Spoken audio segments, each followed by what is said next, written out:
عزيزي المواطن البائس اللي فاكر ان بناء الهرم الاكبر خد مجهود، جربت تخلص اجراءات حته ارض زراعيه ورثتها عن الحاج والدك؟ في اليوم الرابع عشر من تموز وتحديدا بعد صلاه الظهر في قريه زعطوط المعيز، يقف عمك عبد الصمد الفلاح البسيط يبكي على ورث ابوه اللي تحلل في ادراج الموظفين. عبد الصمد بقاله سنه بحالها بيلف على ورق الارض، سنه كامله بيتخانق مع الدمغات والملفات، الجزمه دابت وقرر يسيب الزراعه لسبب منطقي جدا، وهو ان الارض كده كده هتبور، لحد ما وصل للوحش الاخير مبنى المراقبه العامه.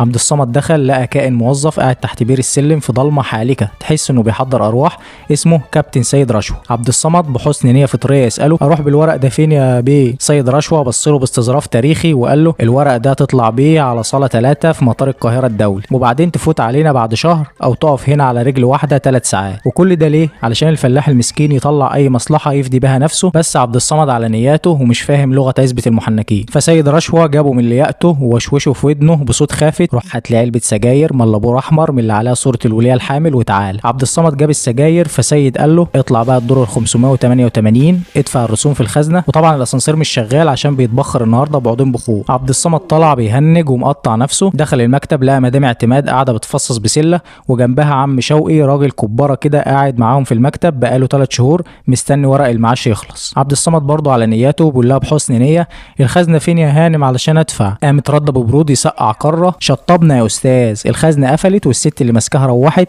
علشان تلحق تعمل الغدا للعيال. المفاجاه العبثيه ان مدام اعتماد شخصيا هي اللي ماسكه الخزنه وقاعده عليها حرفيا، بس هي قررت ان الخزنه قفلت لسبب منطقي جدا، وهو اننا كلنا هنموت في النهايه، وادي دقني يا عبد الصمد لو خلصت ورقه واحده في البلد دي.